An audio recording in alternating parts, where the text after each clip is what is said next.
You ask Tiger to solve. This deals with linear equations with one unknown. The final result is y equals -9. Let's solve it step by step.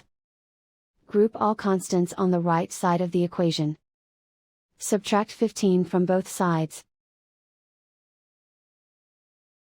Group like terms.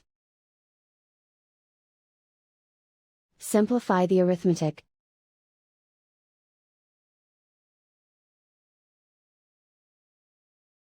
Isolate the y. Divide both sides by 2. Simplify the fraction. Find the greatest common factor of the numerator and denominator.